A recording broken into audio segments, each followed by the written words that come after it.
अस्सलामुअलैकुम वरहमतुल्लाहि वबरकातुहू। आज हम शुरू करेंगे कॉस्ट अकाउंटिंग। चैप्टर का नाम है मटेरियल कॉस्ट। फीफो मेथड करेंगे आज। सबसे पहले हमें 11 कॉलम डाल लेना है, 11 कॉलम्स। फिर date, particular, receipt column, issue column, balance. फिर इसमें यूनिट डाल लेना है सबसे पहले, रेट, वैल्यू कॉलम।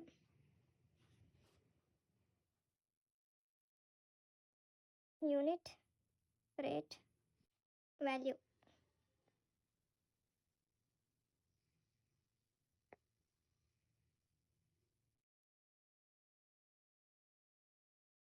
आपको सबसे पहले अकॉर्डिंग टू डेट लिख लेना है। अगर ओपनिंग बैलेंस है तो आपको डेट देखना है, एक opening balance, first opening balance. अगर आपको ओपनिंग बैलेंस दिया गया है तो डायरेक्ट बैलेंस कॉलम में लिख देना है। फिर 500 यूनिट्स, रेट 4। फिर इन दोनों को मल्टीप्लाई कर देना है, इन दोनों को मल्टीप्लाई।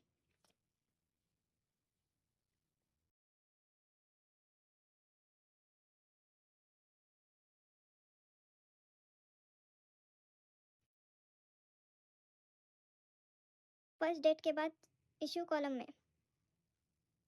में फोर्थ डेट दिया गया है, इसलिए इसके बाद फोर्थ लिख लेना है।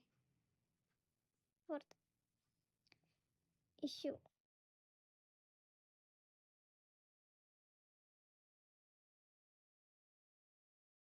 टू हंड्रेड यूनिट्स लिख लेना है यूनिट्स की जगह। अगर इशू आया है तो इसका पिछले वाले प्रीवियस रेट लेना है, प्रीवियस वाला रेट लेना है।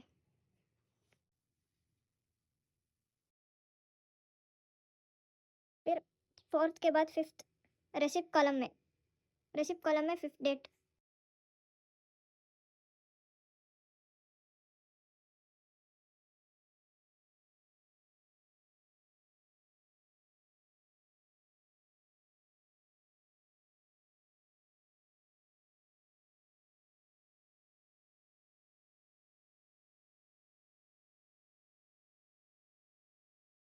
आपको क्या करना है, इश्यू आया तो 500 में से 200 माइनस करके 300 डाल देना है।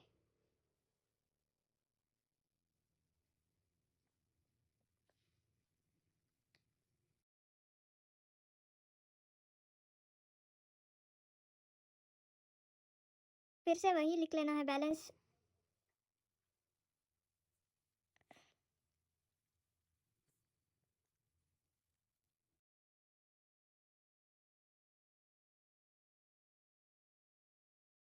अब 5 के बाद डेट 10 आता है इशू में।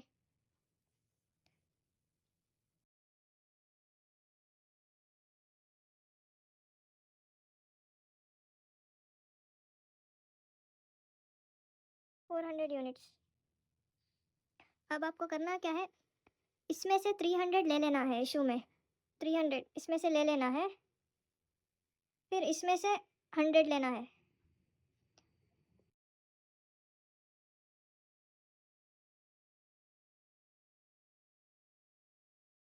बचे 400 बैलेंस इसमें लिख देना है।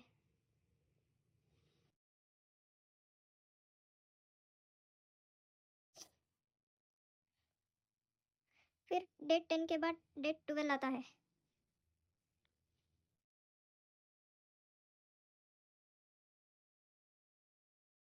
Receipt column,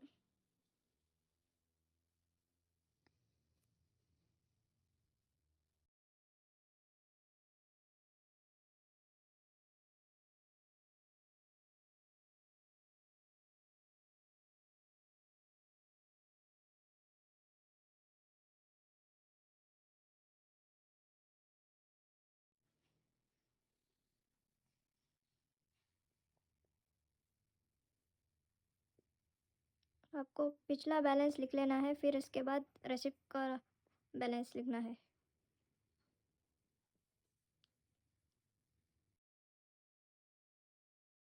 date according to date ध्यान से देखकर लिखना है असेंडिंग ऑर्डर में। 12 के बाद 15 इश्यू कॉलम में 15 डेट।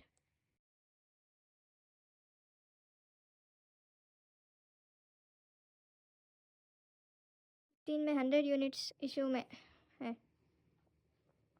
हमारे पास 400 और 150 में 400 में से इशू के 100 यूनिट्स यहाँ पर आ जाएंगे।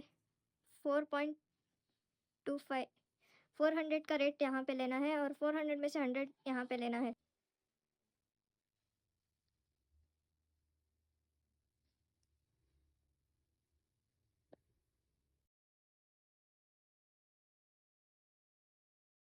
ये 100 बचे 300 4.25 यूनिट्स।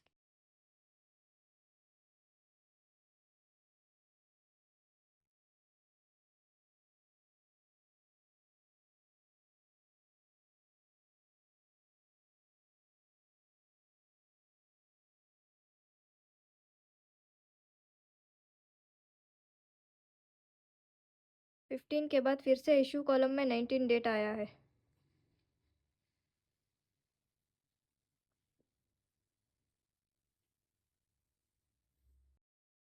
19 फिर से 100 यूनिट्स लेना है हमें।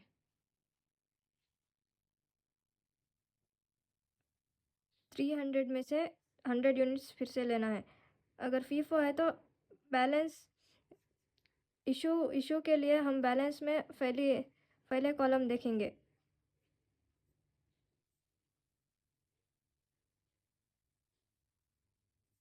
और 300 में से 100 जाने के बाद 200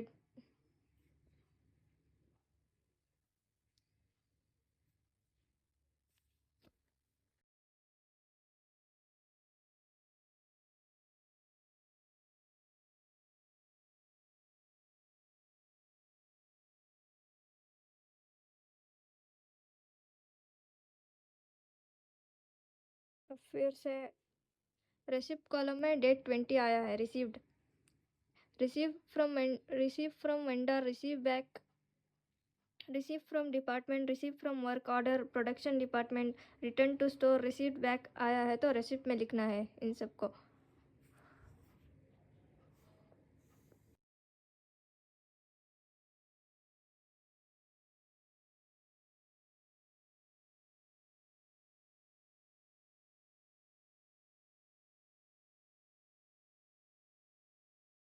थ्री 100 यूनिट्स रेट 4.50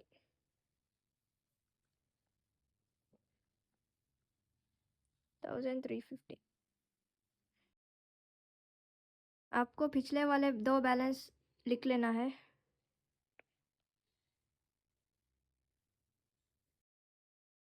अब जो नया बैलेंस आया वो भी लिख लेना है।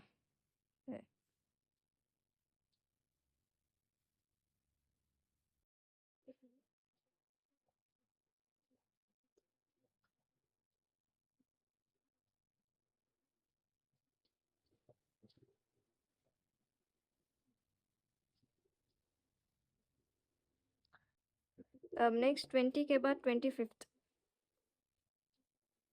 फिर से रिसिप्ट कॉलम में।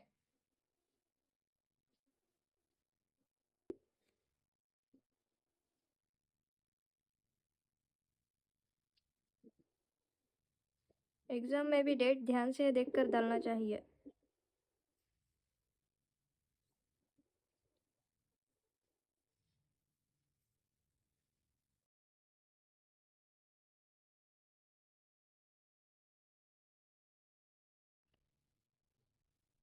आपको करना क्या है, पिछले वाले जितने भी बैलेंस बाकी हैं वो सारे लिख लेना है यहाँ पे, और फिर ये न्यू वाला है ना वो भी लिख लेना है।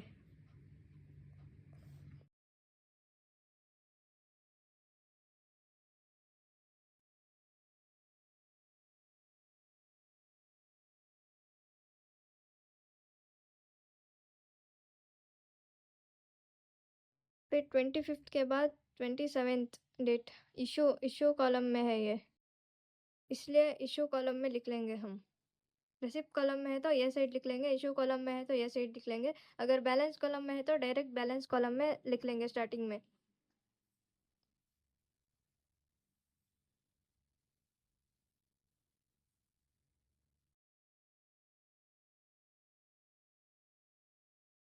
इश्यू कॉलम में, अगर आपको इश्यू कॉलम में यूनिट दिया गया है तो बैलेंस कॉलम देखेंगे। अगर यहाँ 200 है तो 200 फुल्ली आ जाएंगे। यहाँ 200 यूनिट्स रेट 4.25 रेट के हैं, और बचे अब ये 3 बैलेंस ऐसे ही लिख लेंगे।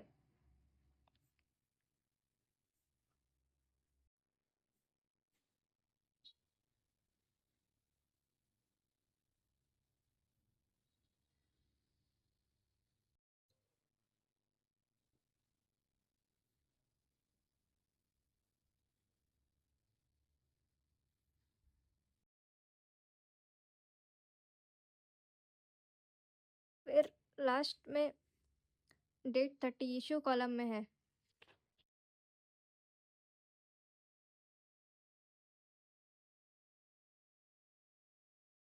टू 50 यूनिट्स, हमें पूरा यूनिट्स नहीं लेना है, एक एक करके लेना है।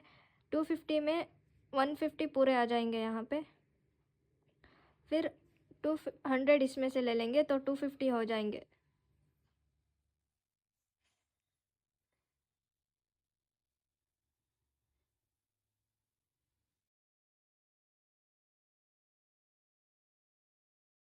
ये दो भी मिला के 250 हो गए।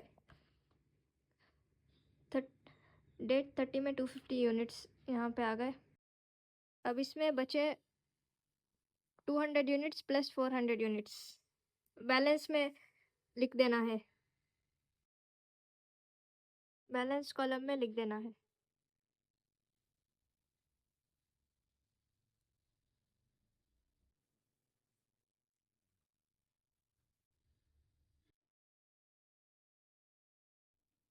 याद रहे आपको क्लोजिंग स्टॉक ज़रूर डालना है एग्ज़ाम में, वरना मार्क्स काट दिए जाएंगे। सब करने के बाद फीफो मेथड,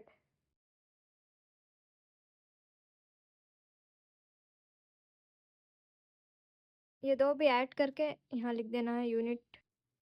रेट नहीं लिखना है, ये दो ऐड करके लिख देना है। अगर फीफो मेथड है तो हम यहाँ से बैलेंस यहाँ से कट करेंगे। अगर इश्यू है तो फर्स्ट से लेंगे, अगर लीफो है तो लास्ट के हिस्से लेंगे। आगे के वीडियोस में हम देखेंगे लीफो मेथड। आज के लिए इतना ही काफ़ी। FIFO method.